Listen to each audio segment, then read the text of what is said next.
One festival, one shocking death, countless secrets. Welcome to Unsolved Mystery Vault. I'm your moderator Falcon. Comment below and let me know where you're joining from. I can't wait to read them.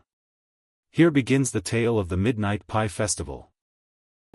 These pies smell wonderful tonight. Aye, the best in the village. I must get one for my family. Certainly. Chapter 1. The village of Brindlecombe had always believed, with gentle but stubborn pride, that nothing truly dreadful could ever happen beneath its soft green hills. On the first Saturday of September, this belief was on cheerful display in the form of bunting. It fluttered along the railings of the village green, strung from the war memorial to the cricket pavilion, each faded triangle moving lazily in the warm dusk breeze. Paper lanterns were being lit one by one, their amber glow pooling over trestle tables, wicker baskets, and a truly alarming number of pies. The Midnight Pie Festival, Brindlecombe's most cherished tradition, had begun. It was called midnight only by sentiment. No one in living memory could recall festivities lasting past 10:30. Still, the name remained, and with it a certain romantic air, as though something daring and magical might yet occur under the lantern light. Miss Marple arrived quietly. She always did. She took a seat on the far end of a wooden bench near the flower bed, carefully arranging her small handbag on her lap and smoothing the navy blue folds of her cardigan. From where she sat, she could see nearly everything that mattered. Which, she believed, was far better than seeing everything at once. To most of the villagers, Miss Marple was simply a harmless presence, another elderly resident with time to spare and opinions about rose pruning. Her arrival drew no particular notice, though Mrs. Talbot from the WI committee gave her a brisk, polite smile as she hurried past with a clipboard. Miss Marple returned the smile, mild and pleasant. And watched. The center of attention, as expected, was Lionel Hawthorne. He stood beside the judging table beneath the largest lantern, laughing far too loudly and gesturing with a fork for emphasis. Tall, well-dressed in a pale linen suit, and impossibly polished for a village festival, Lionel Hawthorne looked like a man who had never learned how to blend into small places. He had returned to Brindlecombe only 6 months earlier. But he had already made himself indispensable. Now, he was saying, his voice carrying brightly over the chatter, I refuse to be accused of favoritism. Every pie will be judged with perfect impartiality. I promise you that. Several women laughed. Several others exchanged glances. Miss Marple noticed which of them did not laugh at all. The festival committee had persuaded Lionel Hawthorne to sponsor the event this year. The new banners, the improved lighting, even the little stage for the folk trio at the far end of the green, all had come from Hawthorne Developments, the company whose name now sat discreetly beneath the festival logo. A generous man, people said. A changed man. Miss Marple, knitting needles resting lightly between her fingers, observed the way Lionel's eyes flicked toward the crowd whenever someone else spoke, as though checking that he was still being watched. At the judging table stood 3 finalists. The first was Mrs. Daphne Crowley, stiff-backed and immaculate, her strawberry and rhubarb pie decorated with such geometric precision it might have been drawn with a ruler. The second was Peter Wilcox, the butcher's son, whose nervous smile grew wider each time someone paused near his blackberry lattice. The third was Eleanor Briggs. Her pie was modest in appearance. No elaborate crust. No decorative flourishes. But the aroma rising gently from its cracked golden surface was unmistakably rich and warm, and more than one passerby slowed instinctively as they reached the table. Eleanor stood slightly apart from the others, hands folded before her, her shoulders tense beneath her pale green blouse. Miss Marple noticed the way Eleanor watched Lionel Hawthorne. Not openly. Only when she thought no one was looking. Behind the refreshment tent, unseen by most of the crowd, stood Margaret Hale. She held a paper cup of cider she had not touched. Margaret had once been the village librarian. Now she ran the tiny Heritage Society from a converted shed behind the old rectory. Her work was quiet. Her voice, when she spoke at all, rarely rose above a careful murmur. But her eyes were sharp tonight. Very sharp. She watched Lionel Hawthorne with something dangerously close to dislike. When Lionel laughed again, throwing his head back theatrically, Margaret's fingers tightened around the rim of her cup. Miss Marple, from her bench, saw the motion. She also saw the young constable at the edge of the green, chatting amiably with the stall holders. He was present only as a courtesy, nothing more than polite civic reassurance. Brindlecombe did not require police supervision. Not for pie. 5 minutes to the final tasting. Mrs. Talbot called out. A ripple of excitement passed through the crowd. Children darted between the tables. The folk trio tuned their instruments with gentle plucks. The lanterns glowed brighter as the light thinned into evening. Miss Marple set her knitting aside. It was always best, she thought, to keep one's hands free when something interesting might happen. Lionel Hawthorne raised his fork like a ceremonial wand. Well then, he declared, let's see what Brindlecombe has to offer us this year. The judges assembled. Small plates were laid out. Napkins folded. Mrs. Crowley's pie was tasted first. Polite applause. Peter Wilcox's followed. More applause, louder this time, encouraged by Peter's visible relief. Then Eleanor Briggs stepped forward and carefully lifted her pie onto the central position. Lionel leaned closer. "Oh, this looks promising," he said. His smile lingered just a fraction too long. Miss Marple felt, rather than saw, the change in the air. It was something she had learned to recognize over a long and observant life. A minute tightening of attention. A hush not quite deliberate. Eleanor's hands trembled slightly as she cut the first slice. She placed it on Lionel's plate. For an instant, their eyes met. Eleanor's were dark and unreadable. Lionel's flickered. Only briefly. But long enough. He took the bite with theatrical enthusiasm. "Well," he said, chewing. "Well, now. That is." He did not finish the sentence. The fork clattered onto the table. At first, everyone thought it was part of the performance. Then Lionel Hawthorne's smile slid from his face as though erased. His free hand went to his throat. A startled sound escaped him, thin, broken, and quite wrong. Mrs. Talbot gasped. Someone laughed nervously. Lionel staggered back a step. Another. He knocked into the edge of the table, sending paper plates skidding across the wood. Then he collapsed. For one terrible moment, the village simply watched. Miss Marple rose. Not quickly. But at precisely the right time. By the time the first scream tore through the green, she was already moving forward through the startled knot of bodies. Lionel Hawthorne lay on his side, eyes open and unfocused, one arm twisted beneath him at an awkward angle. A thin smear of dark filling streaked his lips and chin. "Someone fetch water. Call an ambulance. He's choking, isn't he?" The voices layered over one another in a frantic chorus. The young constable dropped to his knees beside Lionel and fumbled for his radio, his hands visibly shaking. Miss Marple knelt a short distance away. She did not touch the body. She looked. At Lionel's face. At the fallen fork. At the half-eaten slice of pie on the plate, its crust broken where his teeth had sunk in. She noticed that the other judges had not yet tasted Eleanor's pie. She noticed, too, that Eleanor Briggs was still standing where she had been. Perfectly still. Margaret Hale pushed her way forward through the crowd. "What's happened?" she demanded. Her voice was steady. Almost unnervingly so. Miss Marple observed that Margaret did not look at Lionel. She looked at Eleanor. Their eyes met. Something passed between them. It was not relief. It was not triumph.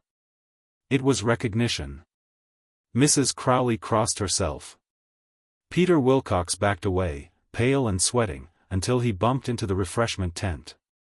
Someone began to cry. And slowly, as though it were a thing reluctantly accepted by the evening itself, the truth settled into Brindlecombe's lantern-lit celebration. Lionel Hawthorne was not choking. He was dead. The constable rose unsteadily. "I need everyone to step back," he said, trying to sound authoritative. His voice wavered. A few people obeyed at once. Most did not. Villages, Miss Marple reflected gently, were not accustomed to being told what to do. Miss Marple stood quietly at the edge of the judging table.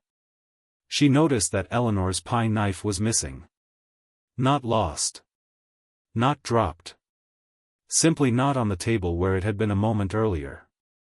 She noticed, too, a faint streak of red-purple filling on the edge of the white cloth, placed there, she thought, not by the collapse, but by a hurried hand brushing past.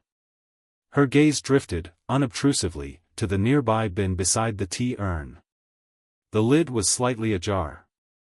Nothing else, yet, distinguished it from any other village rubbish. But Miss Marple filed the detail away. Behind her, two women whispered urgently. Must have been something in the pie. Food poisoning? Good heavens, Daphne, that doesn't happen like that. Then what do you suppose it was? Miss Marple did not turn. She listened. She always listened. Across the green, Eleanor Briggs finally moved. She took one step backward. Then another. As if the space around the judging table had become suddenly unbearable. Her face was drained of color, but her expression was not wild. It was tightly controlled. A little too controlled. Miss Marple watched her retreat until she melted into the crowd near the flower beds. Margaret Hale did not follow.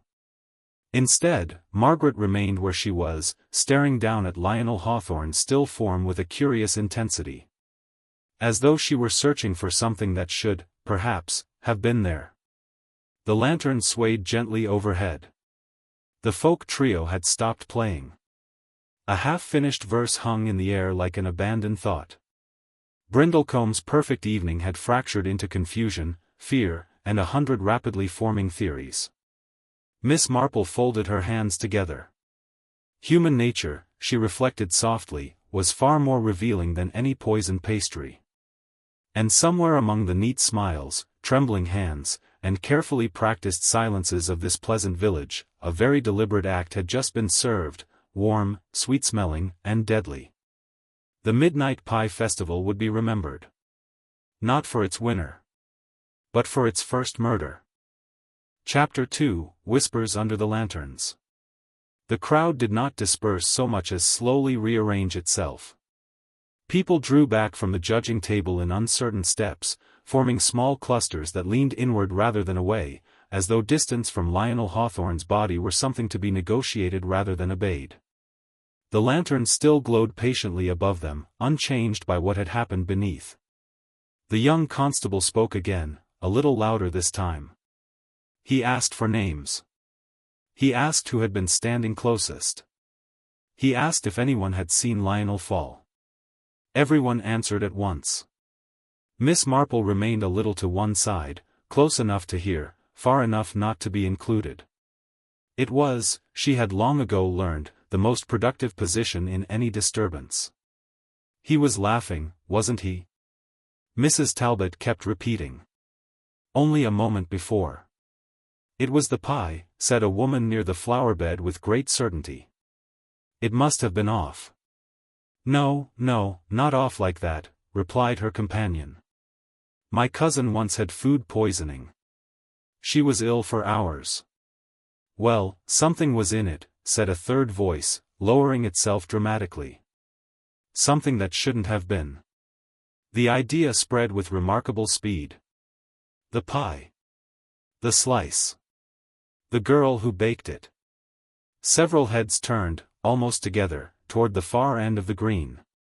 Eleanor Briggs stood near the refreshment tent now, a paper cup of water cradled in both hands. She had not drunk from it. Her gaze rested on nothing at all. She was always very quiet, murmured someone. Kept herself to herself. You never can tell. Miss Marple watched the way Eleanor's fingers tightened on the cup when a group of women paused, whispered, and glanced directly at her. Guilt, she reflected, and shock were remarkably similar in outward appearance. But fear, real fear, had its own small, unmistakable signatures. The constable finally succeeded in calling for calm and asked the three finalists to remain nearby. Peter Wilcox looked as though he might faint at any moment. Mrs. Crowley protested loudly that this was almost irregular and that she had left a roast in the oven. Eleanor said nothing. When her name was called, she raised her head at once. Yes, she said quietly. Of course. It was not the voice of a girl attempting to flee. Nor was it the voice of a girl who had expected to be questioned. Behind the stall of bottled lemonade, Margaret Hale stood very still, listening. Several villagers drifted toward her instinctively, drawn by her reputation for knowing things, old things, forgotten things, things that never quite settled properly into the past. Did you see anything, Margaret? Someone asked. Margaret hesitated. It was a small hesitation, but Miss Marple noticed it. I saw him eat the pie, she said. That's all. That's what we all saw, the woman replied, faintly disappointed. Margaret's eyes followed Eleanor again, and for a fleeting moment her mouth tightened. The ambulance arrived with more urgency than its speed suggested. By the time the paramedic knelt beside Lionel Hawthorne and gently confirmed what everyone already knew, the air around the judging table had acquired a strange, hollow expectancy. A man with gray hair and a careful voice introduced himself as Detective Inspector Grant. He asked the constable to clear the immediate area. He asked that the plate and cutlery remain where they were. He asked who had prepared the pie that had been tasted last. Eleanor stepped forward. I did. Her voice carried clearly. The small hush that followed was not of courtesy. It was of anticipation. Miss Marple observed Inspector Grant's expression with mild interest. It was a good expression. Neutral. Professional. But it shifted almost imperceptibly when Eleanor spoke, just enough to register a beginning. An obvious line of inquiry, after all, was a comfort to any investigator. Would you come with me for a moment, Miss Briggs? Eleanor Briggs. They moved a little away from the others, though hardly out of sight. Inspector Grant spoke gently, asking where she had baked the pie, whether anyone had helped her, whether she had tasted it herself. Yes, Eleanor said. At home. No one helped me. And yes, I did taste it. When? This afternoon. Before I brought it here. And it tasted normal? Yes. There was no hesitation at all in that answer. Miss Marple did not miss it. Inspector Grant thanked her and turned to the others. Mrs. Crowley volunteered that Eleanor had arrived rather late and had seemed flustered. Peter Wilcox added that he thought he had seen her near the tea urn shortly before the judging began. Eleanor looked genuinely puzzled. I was washing my hands, she said quietly. There was jam on the handle of my basket. It was such an ordinary explanation that it briefly unsettled the neatness of suspicion. Behind the questions and the clipped notes, the village began its second, more private investigation. You remember that business with the planning committee, whispered one man.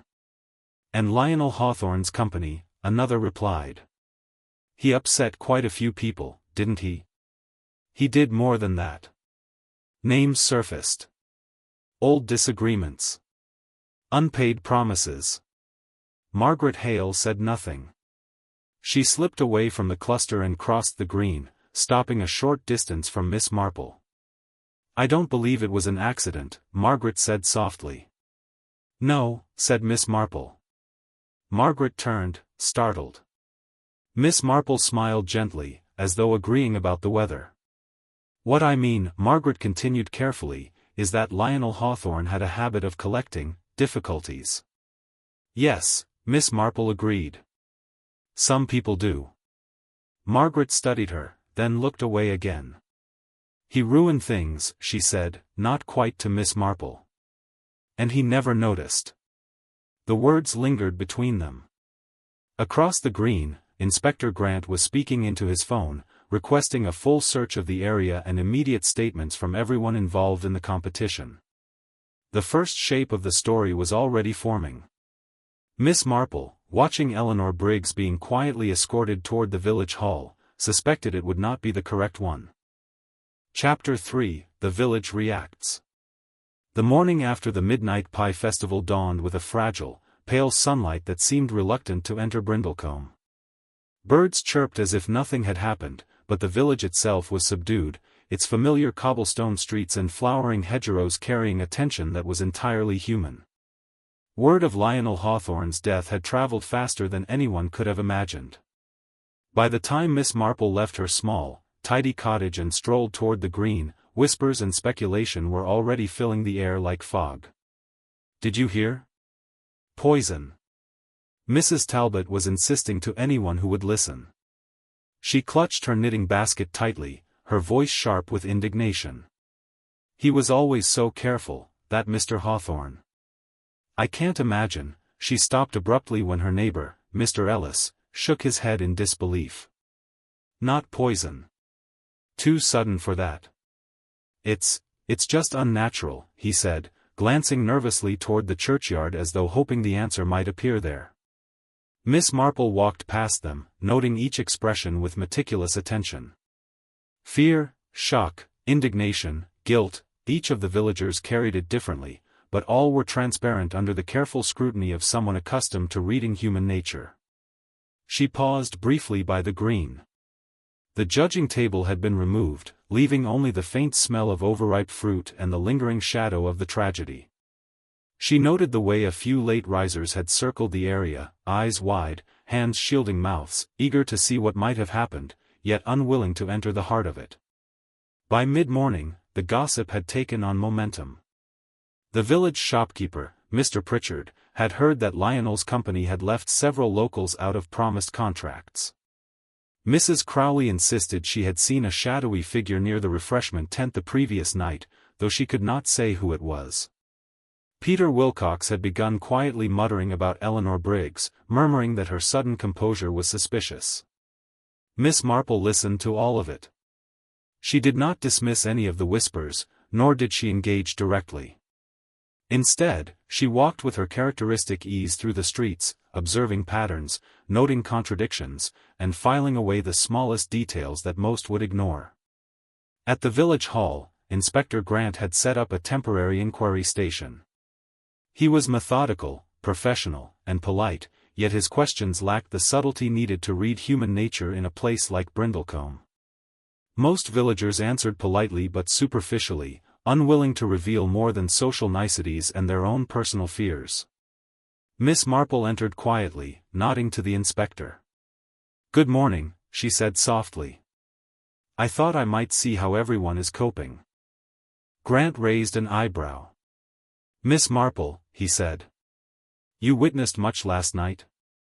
"Enough to know that appearances rarely tell the whole story," she replied, glancing toward a corner where Eleanor Briggs sat, hands folded, eyes lowered. Inside the hall, a series of statements began. Mrs. Talbot insisted on describing the precise moment of the collapse. Mr. Ellis recounted a strange flutter of movement near the lanterns. Peter Wilcox fidgeted, almost unable to speak coherently, and every so often his gaze flicked toward Eleanor. Miss Marple noted it all. The nervous glances. The fleeting shifts of posture. The subtle avoidance of eye contact. Villagers often revealed more about themselves in the moments they believed no one was watching. Outside, Margaret Hale arrived, carrying a small basket of carefully folded papers. She approached Miss Marple without preamble. "I've been speaking with a few people," she said quietly. "They don't trust the police to understand our village, and I can't say I blame them." Miss Marple nodded. "Understanding comes with patience. And listening. Sometimes even the quietest voices tell the loudest truths." Margaret's eyes flickered. "I think someone tried very hard to appear ordinary last night."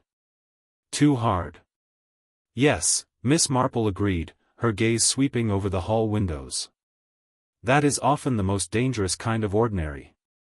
As the day progressed, the village divided itself into factions, those who believed Eleanor had acted intentionally, those who clung to the idea of a tragic accident, and those who avoided the subject entirely, whispering about debts, old grudges, and the unsettled nature of Hawthorne's return.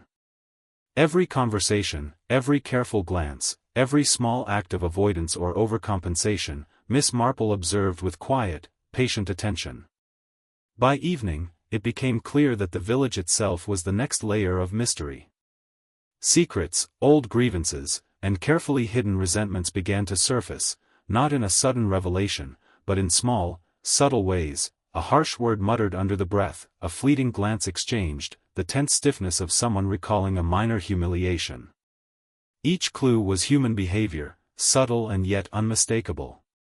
Miss Marple returned to her cottage at dusk, carrying with her a quiet certainty: the puzzle of the Midnight Pie Festival was only just beginning. The first whispers of suspicion had been spoken aloud, but the truth, hidden among fears, pretenses, and carefully rehearsed alibis, was still waiting to be uncovered. She set her knitting aside, brewed a cup of tea, and began the slow, deliberate process of piecing together what no one else yet dared to see. The village of Brindlecombe slept uneasily that night, unaware that the investigation had already begun, not with sirens or official proclamations, but in quiet observation, careful attention, and the patient work of a mind that knew people better than they knew themselves.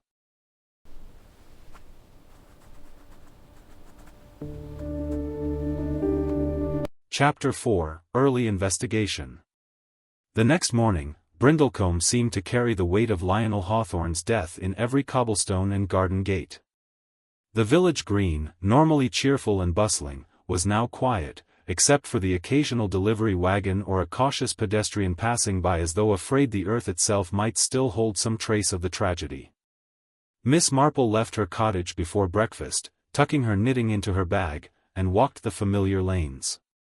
She paused at the edge of the green, noticing the faint impressions in the soil where the ambulance had parked the previous night, the small scuff marks left by hurried feet, and the discarded paper plates that had been overlooked in the cleanup.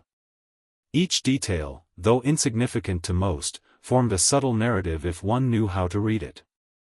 Inside the village hall, Inspector Grant had begun a systematic gathering of statements. Villagers were asked to recount the events of the festival, starting with the preparation, moving to the judging, and ending with the fatal moment. Some spoke readily, others hesitated, offering fragments of recollection, and a few outright refused. Peter Wilcox, pale and jittery, was the first to be questioned. His hands shook as he recounted setting out his blackberry pie and observing the competition.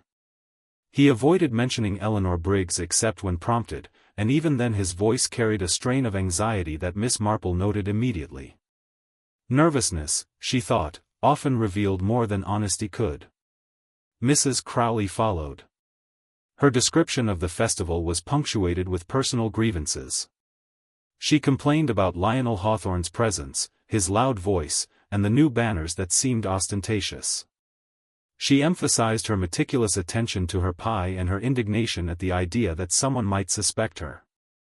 Yet, Miss Marple observed subtle contradictions in her timeline, moments when her gaze drifted and her memory faltered just enough to hint that she might have been somewhere she did not admit. Eleanor Briggs arrived quietly, escorted by her mother, who murmured reassurances under her breath. Eleanor's statement was calm, precise, and entirely consistent. She described preparing her pie at home, tasting it herself, and transporting it to the festival. She mentioned washing her hands before presenting it, brushing past the tea urn in passing, and remaining composed throughout the judging. She did not embellish, she did not add drama, and she did not offer excuses. Miss Marple listened silently, noting Eleanor's steadiness, her careful avoidance of unnecessary words, and the faint tension in her shoulders. It was the tension that spoke more clearly than anything else, a subtle control maintained under pressure, neither fearful nor triumphant, yet profoundly deliberate. Meanwhile, Margaret Hale had begun her own quiet observations. She spoke with the baker, the florist, and a few villagers who had lingered at the edge of the festival. She listened to their accounts of minor disagreements, disputes over seating, and whispered resentments.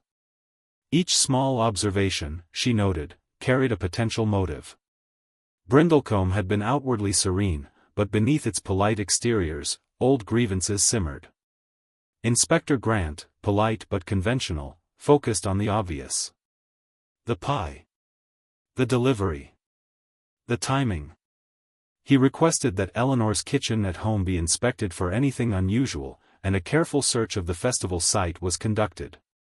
Yet no evidence of tampering was found, and nothing that could explain such a sudden and fatal event emerged. The villagers began murmuring again, disappointment, suspicion, and relief mingled in equal measure. Miss Marple quietly reviewed the details she had observed herself. The way Peter Wilcox had flinched when Eleanor was mentioned. Mrs. Crowley's hesitant recollection. Margaret Hale's quiet insistence that appearances were misleading. The missing pie knife. The faint streak of filling on the cloth near the judging table. Small pieces of a puzzle that did not yet form a complete picture, but which hinted that the cause of Lionel Hawthorne's death was far more deliberate than accident.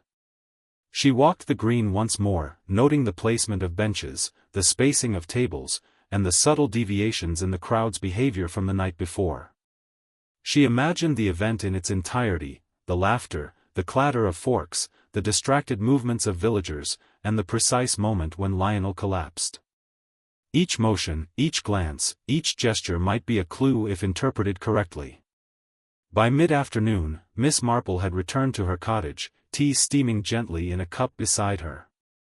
She picked up her knitting, though her hands did not move, and allowed her mind to sift through the layers of observation she had gathered. Villagers spoke, but it was their actions, tiny, almost imperceptible, that revealed the deepest truths. Somewhere in Brindlecombe, she reflected, a deliberate act had been carried out under the guise of ordinary life. And in the gentle, understated patterns of human behavior lay the key to uncovering it. Miss Marple would wait. She would listen. And she would notice what everyone else overlooked. For the first time since the festival, a faint smile touched her lips. The puzzle had begun. And she already knew that the most dangerous secrets were always hidden in plain sight. Chapter 5, First Suspects. By the second day after the festival, the village of Brindlecombe had transformed into a quiet theater of suspicion.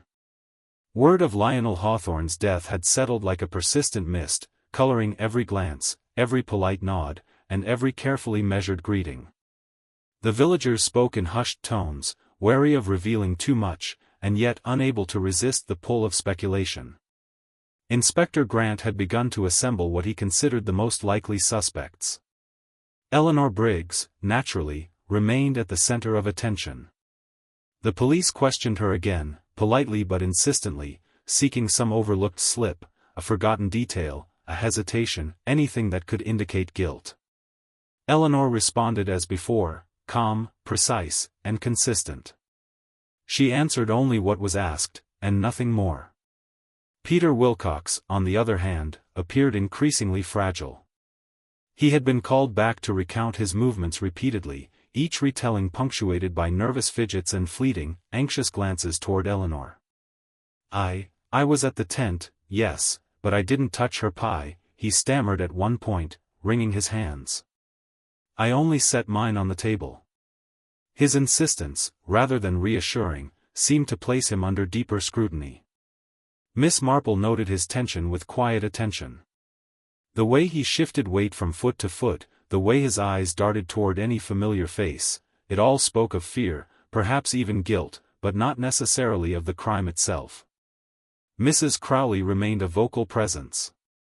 She complained about the intrusion into her routine, the constant questioning, and the way the village had turned into a stage for whispers. I told them, she said to anyone who would listen, I did nothing wrong. I baked my pie, I presented it, and I minded my business. Nothing more. But the inconsistencies in her timeline, a moment here, a slight misremembering there, did not escape Miss Marple's observation.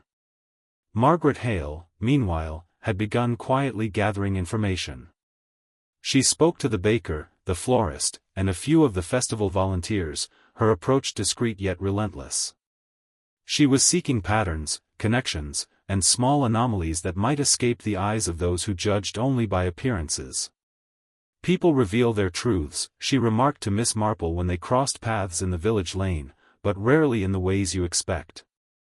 It is in the gaps, the hesitations, the things they do not say. Miss Marple nodded, thinking back to the festival itself.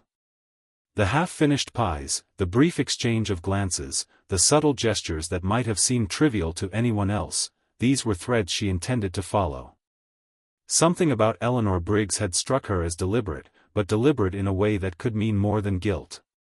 Perhaps the girl had simply been caught in a web of circumstance, her composure a shield against panic rather than proof of intent. Inspector Grant called a meeting in the village hall to summarize his preliminary findings. He spoke methodically. The pie had been prepared at Eleanor's home, she had tasted it, and there were no signs of tampering discovered at the festival site. Yet he emphasized the suddenness of Lionel Hawthorne's collapse, suggesting the possibility of an external agent, poison, a mechanical failure, or even an overlooked medical condition. Each suggestion was measured, polite, and conventional, but Miss Marple noted how quickly the villagers latched onto Eleanor as the most plausible source. Outside the hall, small groups gathered.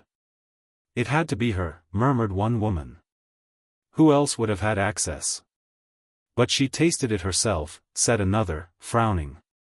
"That would rule it out, wouldn't it?" The conversation circled back and forth, repeating, building, yet failing to reach clarity.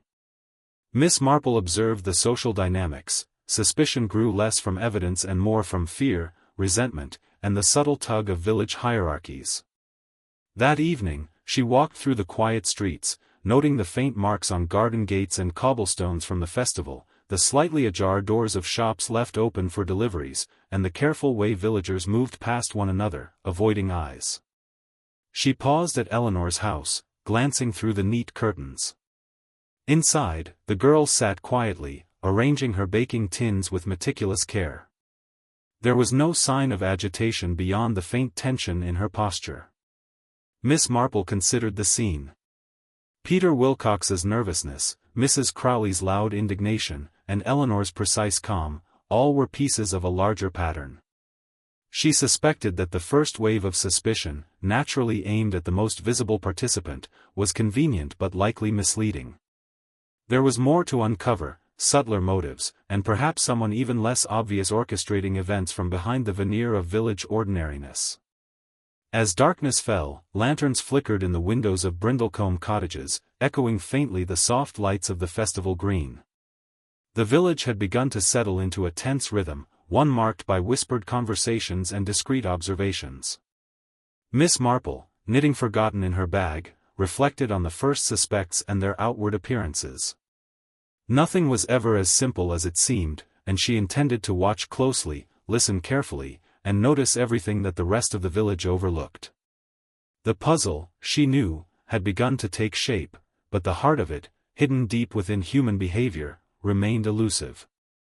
And in Brindlecombe, even the most ordinary gestures might conceal deadly intentions. Chapter 6: A Hidden Clue. The morning air in Brindlecombe carried a chill that hinted at the approaching autumn, and with it, an uneasy quiet settled over the village. Miss Marple walked slowly along the familiar lanes, her eyes observing not just the obvious, fallen leaves, neatly trimmed hedges, but the subtler signs, a gate left slightly ajar, a footprint in damp soil, the way curtains were drawn differently from house to house. Every detail, however trivial it seemed, formed part of the human landscape she had been studying since Lionel Hawthorne's sudden death. Inside the village hall, Inspector Grant continued his methodical questioning. Today, he focused on the festival volunteers, the tea servers, the stage hands, and anyone who had handled plates or utensils. Most offered predictable statements: "I didn't touch the pies, I saw nothing unusual, I was elsewhere at that time." Their words were plain, yet Miss Marple noted the subtle hesitations and fleeting glances that often betrayed small truths. Peter Wilcox arrived again, his nervousness increasing with each interview. His eyes darted toward Eleanor Briggs the moment she entered the hall, though he claimed it was unintentional. I just wanted to make sure she was okay," he stammered. Miss Marple noticed how his body language contradicted his words, an instinctive tightening of his shoulders, a quick glance toward the door, a hesitation in the rhythm of his steps. Margaret Hale, quietly present as always, observed from a corner. She approached Miss Marple during a brief lull, speaking in a hushed tone. "I have been thinking about the festival," she said. "Something small, almost invisible, doesn't fit." Miss Marple inclined her head. "Go on." "It is the tablecloth," Margaret said, glancing toward the now empty judging table that had been stored for evidence. "I noticed it yesterday when the cleanup began. There was a faint streak, not blood, not exactly. A kind of smudge, as if someone brushed against it carelessly or left a trace behind without thinking." Miss Marple's eyes narrowed slightly. "A smudge," she murmured. "Most people would overlook it. But the thing about overlooked details, Margaret, is that they often speak the loudest." They moved closer to the hall window, where the sunlight fell across the neatly stacked chairs. Miss Marple pictured the festival, the laughter, the clatter of plates, the judging of pies, and the moment Lionel Hawthorne collapsed. A small motion, barely perceptible, could have left exactly such a trace. Later that day, she visited Eleanor Briggs at her home under the pretense of offering comfort and sharing a cup of tea. Eleanor received her politely but with measured composure. Miss Marple, watching her hands as they rested on the kitchen table, noticed a faint purple stain near the hem of her blouse. "Tea?" Eleanor asked, her voice steady. "Yes, thank you," Miss Marple said, her eyes lingering on the stain. "I wonder, did it happen yesterday?" Eleanor's expression remained controlled. "I must have brushed against something," she said lightly, "perhaps when I placed the pie on the table." She did not elaborate, and Miss Marple said nothing further, making a mental note of the detail. Back in the village, the investigation continued in fits and starts. Inspector Grant had started to look at the festival logistics, noting who had been nearest the judging table at every moment. Volunteers gave precise, rehearsed answers, but Miss Marple suspected that one small oversight, something considered trivial by everyone else, might hold the key. It was during a brief visit to the flower bed near the green that she noticed it. A small piece of parchment, half hidden beneath a potted plant, curled at the edges. She bent to retrieve it.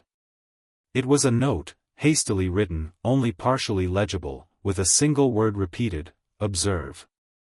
The handwriting was unfamiliar, yet deliberate. Someone had left a message, small and nearly invisible, perhaps expecting no one to notice. Miss Marple tucked the note into her bag. She reflected on the pattern of human behavior she had observed so far: Eleanor's composure, Peter's nervousness, Mrs. Crowley's indignation, Margaret's quiet diligence, the fleeting glances, the small gestures. Each was a piece of a larger mosaic, and this note, subtle and overlooked, might well be the clue that linked them all. By evening, the village had grown quieter still, the sun setting behind the distant hills. Windows glowed with lamps, doors were closed against the chill, and the shadows of Brindlecombe seemed to lengthen with unspoken tension. Miss Marple returned to her cottage, placing the note beside her knitting. She brewed a cup of tea and allowed her mind to run through the day's observations, noting what had changed and what had remained constant. A single thought crystallized in her mind: the first suspects were unlikely to be the true perpetrator. The evidence pointed elsewhere, hidden, deliberate, and waiting to be uncovered. Miss Marple, with her characteristic patience, settled in for a long night of quiet reflection. Somewhere among the small, ordinary details of the village and its residents lay the secret that had turned a simple festival into a deadly mystery. And she intended to find it. Chapter 7: Confrontations and Secrets.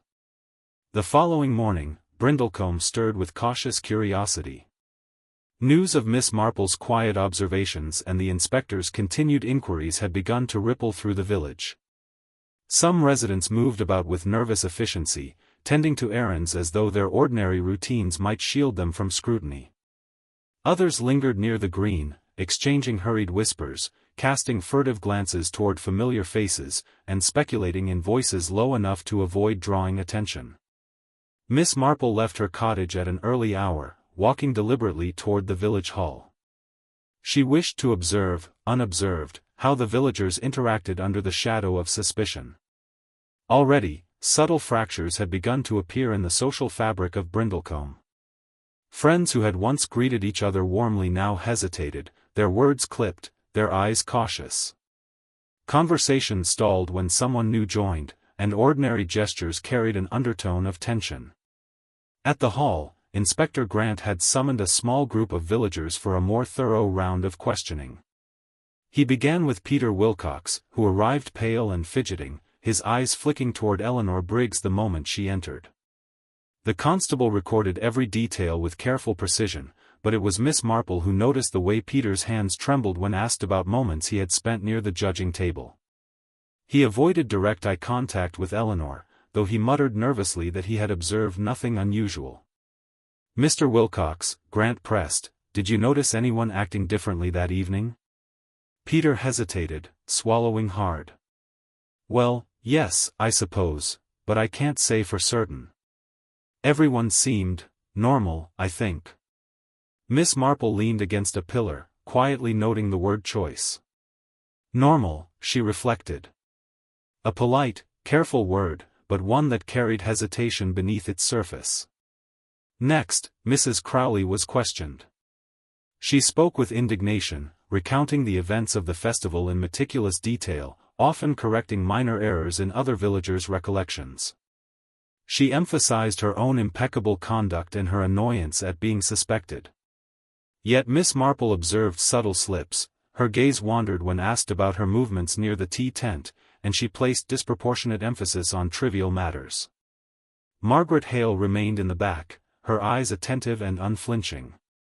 She seemed almost to listen for the unspoken, the pauses, the interruptions, the moments when villagers spoke with deliberate care to conceal something. Eleanor Briggs, when called forward, maintained her calm composure.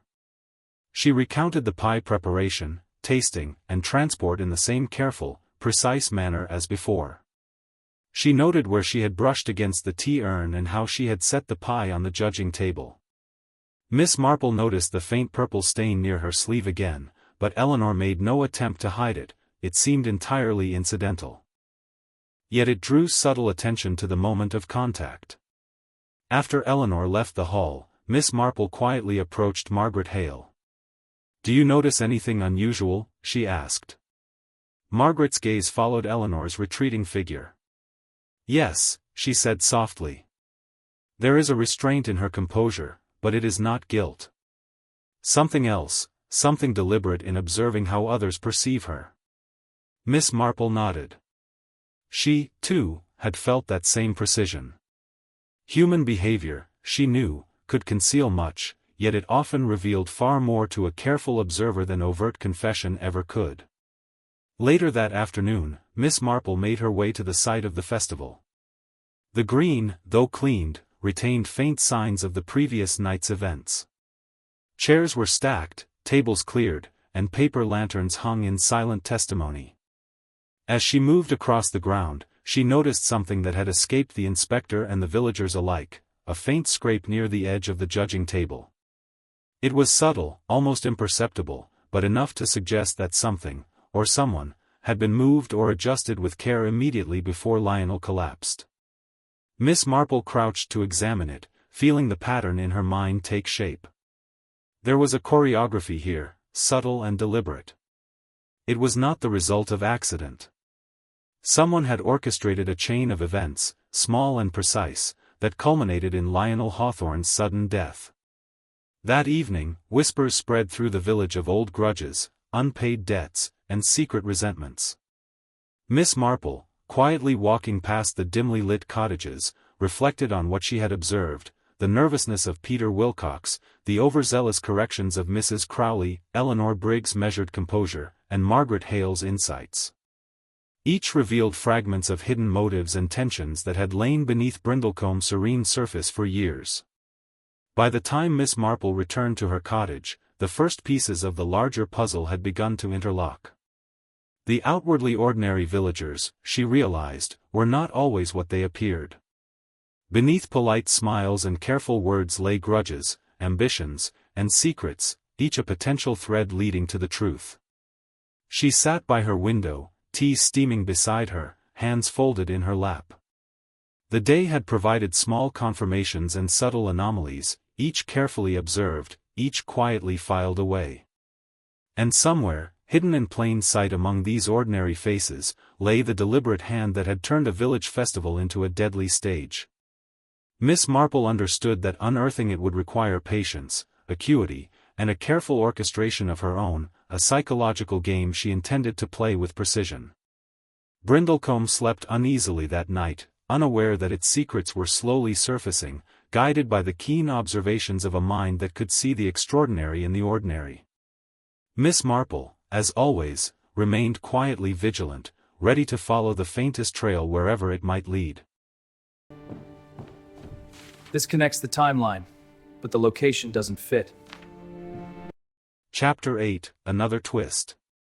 The village of Brindlecombe woke to a fog that lingered like a shroud over the cobblestones and hedgerows, softening shapes and muting colors. The stillness was deceptive, for beneath it, tension pulsed through the streets.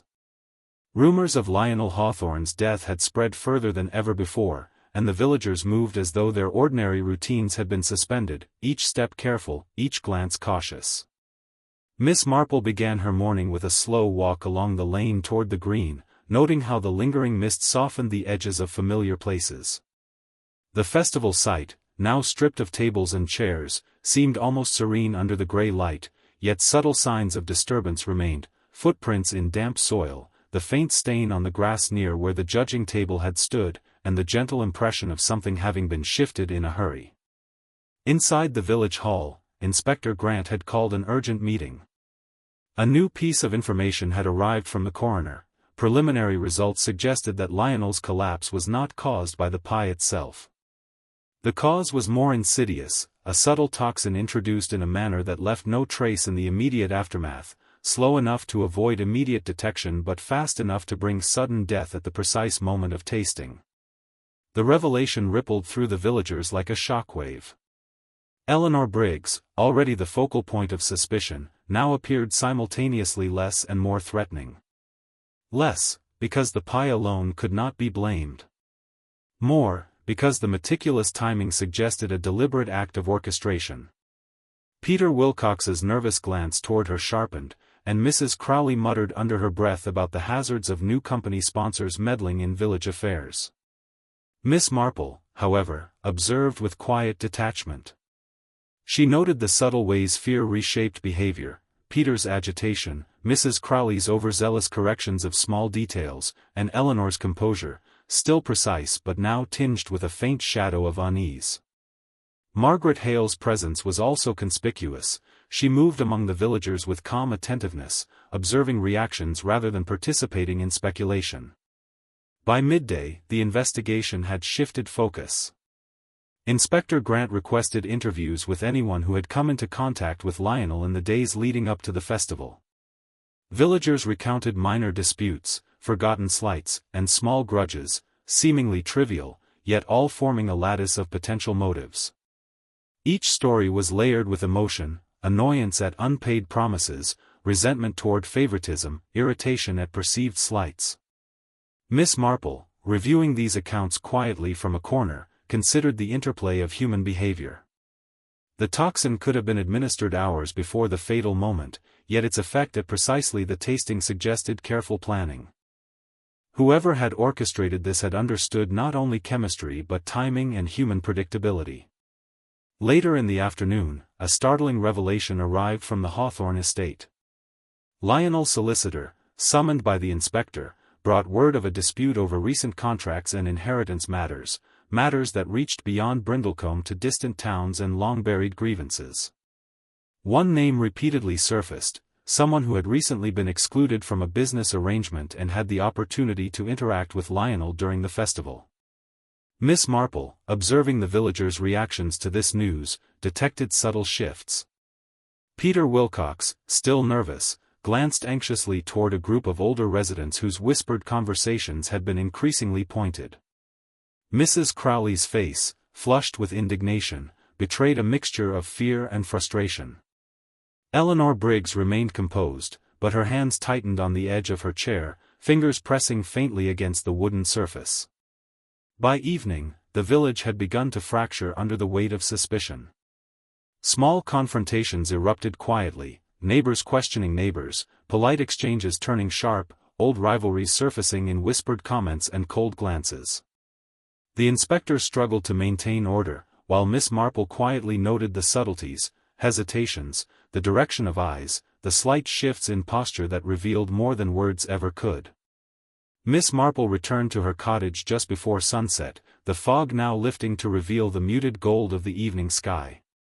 She placed her knitting aside and reviewed her notes in her mind. The missing pie knife, the faint streaks on the tablecloth, the subtle behaviors observed during interviews, and the new information about business disputes, all pointed toward a carefully constructed narrative designed to mislead. The twist, she realized, was not merely in the method of murder but in the orchestration of perception. The toxin was only part of the story, the true danger lay in the deliberate misdirection, in the cultivation of suspicion toward those least likely to have committed the act. Somewhere beneath the ordinary behavior of Brindlecombe's residents, someone had acted with extraordinary calculation. As darkness settled over the village, Miss Marple prepared for the next stage. Observation alone would not suffice, she would need to engage, to provoke, and to watch the reactions that revealed the deepest truths. The real test was approaching, subtle and deliberate, and she intended to follow it wherever it led. In Brindlecombe, ordinary life continued with a careful, uneasy rhythm. But for Miss Marple, every glance, every whispered word, and every shadow carried meaning. The hidden murderer had revealed not their hand yet, but the path to discovery was becoming clearer. The pieces were moving, almost imperceptibly, toward a revelation that would shock even the most vigilant of villagers. Chapter 9, Miss Marple's Final Test. The morning after the coroner's preliminary findings, Brindlecombe remained shrouded in a gentle mist. The villagers moved about their routines cautiously, each step measured, each word chosen with care, as though aware that even the smallest action could be observed, interpreted, and judged. Miss Marple, however, moved with quiet purpose, her mind preoccupied with the web of behavior she had been observing for nearly a week. She had gathered the threads, nervous glances, fleeting hesitations, subtle gestures, but now she needed to see how they would interweave when pressured, to watch for the crucial reaction that would expose the deliberate hand behind Lionel Hawthorne's death. Miss Marple began with Eleanor Briggs. She visited the young woman at her home, carrying a small basket of flowers under the pretense of a friendly gesture. Eleanor received her with polite composure, though the faint shadow beneath her eyes betrayed sleepless nights and the weight of whispered suspicion. "Good morning," Miss Marple said softly, arranging the flowers on the kitchen table. "I thought a little color might brighten your day." Eleanor offered a careful smile. "That's kind of you, Miss Marple." "Thank you." Her hands rested lightly on the edge of the table, the faint purple stain near her sleeve still visible. Miss Marple's eyes followed every subtle movement, the tight curl of Eleanor's fingers, the way her gaze flickered toward the window each time a footstep echoed outside, the slight pause before she answered each question. "I wonder," Miss Marple began gently, "if you could help me understand something. Just a small detail from the festival. It seems odd that one could bake a pie, taste it, and yet someone could still suffer." Eleanor's hands pressed more firmly against the table. Her composure remained, but just barely. Miss Marple noted the precise balance, the calm exterior, the micro-tensions beneath. She asked a few more innocuous questions, watching carefully for anything uncharacteristic, a flash of irritation, a pause too long, a nervous glance. Eleanor answered evenly, yet her eyes betrayed faint recognition of Miss Marple's subtle probing. Later, Miss Marple visited Peter Wilcox under the pretense of discussing village events. She asked him to recount his movements during the festival, not in the formal interview sense, but conversationally. Peter fidgeted, shifting weight from foot to foot, glancing toward Eleanor's house visible across the street, then away again. His story remained consistent, yet the nervous energy surrounding him, the tension in his shoulders, suggested an internal conflict, fear, embarrassment, or guilt unrelated to the act itself. By mid-afternoon, Miss Marple had arranged a small gathering at the village hall, inviting key villagers under the pretense of assisting with festival planning for next year. The goal was simple: observe reactions in an environment that appeared ordinary, yet offered subtle provocations. She engaged the group in casual conversation, gently alluding to the festival, the pies, and the unexpected tragedy. Mrs. Crowley became vocal, correcting minor details of the festival, emphasizing her own meticulousness. Peter Wilcox fidgeted, avoiding eye contact with her and Eleanor simultaneously. Eleanor, composed yet visibly tense, listened, nodding politely but interjecting only when directly addressed. Margaret Hale watched quietly, noting reactions and interactions with practiced care. Miss Marple allowed the conversation to drift naturally, observing small, telling behaviors, the fleeting hesitation before a response, the subtle twitch of a shoulder, the careful avoidance of certain topics. Then she introduced a carefully constructed scenario, innocuous in appearance, suggesting that someone had been present near the judging table with opportunity and motive. Eleanor's eyes narrowed slightly, but she said nothing, letting the suggestion pass without engagement. Peter Wilcox, however, shifted uncomfortably and glanced toward the hall door as though seeking escape. Mrs. Crowley's indignation flared faintly, yet she moderated it quickly, aware of the group setting. Miss Marple leaned back in her chair, knitting forgotten in her lap. This was the crucial test, the subtle psychological pressure of suggestion, combined with observation of instinctive reactions. Human nature, she knew, often revealed more when given a nudge than when subjected to direct questioning. By evening, she had mentally catalogued every micro-reaction, every carefully veiled expression, and every instinctive movement. The pieces that had been scattered across the village, the missing pie knife, the faint streak on the tablecloth, the carefully rehearsed behaviors of the suspects, were converging. She understood not only what had been done but how, and more importantly, who had orchestrated it. The village slept with a quiet unease that night, unaware that Miss Marple had already begun to unravel the hidden design behind Lionel Hawthorne's death. Every glance, every gesture, and every omission she had observed pointed toward a single truth. Tomorrow, the revelation would come, and the delicate dance of suspicion would end. But tonight, she waited, patient as always, knowing that the final test had illuminated the path to justice. Chapter 10, The Reveal. The morning sun filtered gently through the lace curtains of Miss Marple's sitting room, casting delicate patterns across her knitting basket.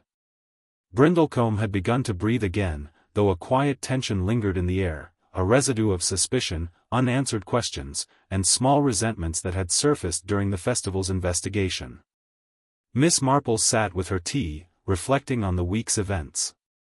The village had shown its many layers: fear, deception, loyalty, and the careful masks that ordinary people wore to conceal extraordinary impulses.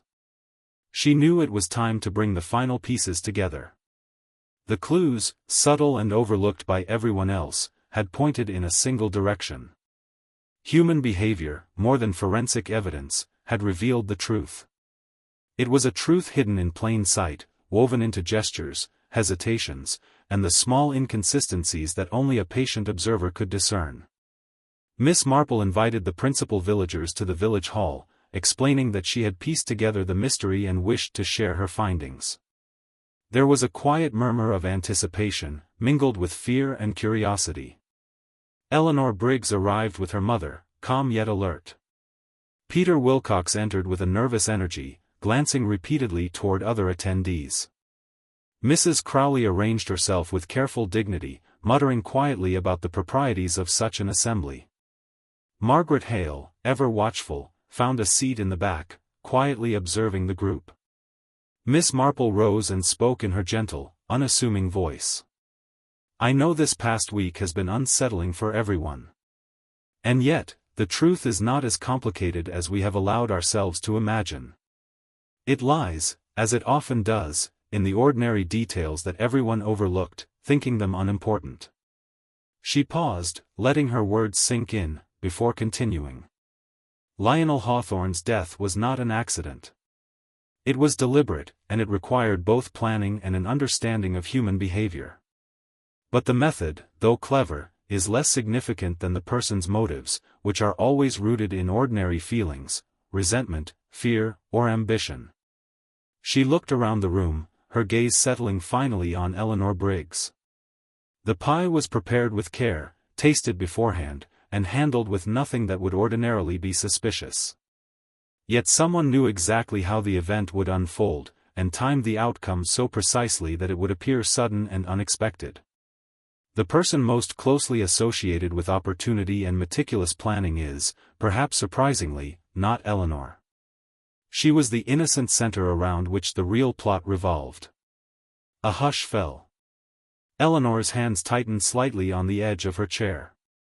Miss Marple continued, her tone calm and deliberate. "The real culprit relied on everyone's assumptions, that a young, quiet girl could never harbor the means or the motive for murder. Yet, it was through careful orchestration, subtle manipulation of appearances, and exploitation of village expectations that the act was committed. The key lies in human observation, the nervous gestures, the fleeting reactions, the inconsistencies in recollection." Her eyes shifted toward Mrs. Crowley. "Mrs. Crowley, your indignation, your insistence on correcting the minor details of others' accounts, and the way you drew attention to your own supposed meticulousness, these were the subtle markers of someone attempting to deflect suspicion while observing the unfolding events. You knew exactly who would be blamed first, and you relied on their visible composure to mask your own intentions." The room seemed to shrink as realization dawned. Mrs. Crowley's face paled, and she opened her mouth to protest, but her voice faltered. Even Peter Wilcox and Eleanor, previously on edge, recognized the truth in Miss Marple's observations.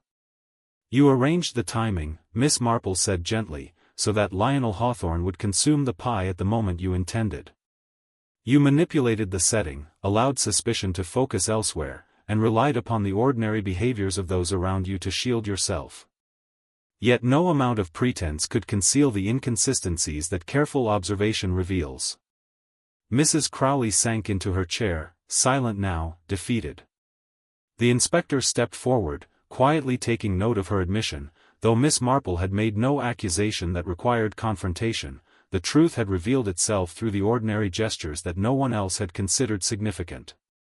Eleanor's shoulders relaxed, Peter Wilcox exhaled shakily, and Margaret Hale gave a small, approving nod. The tension in the hall lifted subtly, replaced by a sense of relief. Miss Marple concluded softly, "It is always remarkable how ordinary people, when pushed by human emotion, commit acts that seem extraordinary. And it is equally remarkable how careful observation, patience, and attention to the smallest details can restore clarity, justice, and understanding." As the villagers filed out of the hall, the afternoon sun warming their backs, Brindlecombe began to return to a semblance of normalcy. Yet a quiet awareness lingered. Beneath the polite exteriors of a village, secrets and resentments always simmered, waiting for the right moment to surface. Miss Marple returned to her cottage, placing her knitting aside and pouring herself a fresh cup of tea.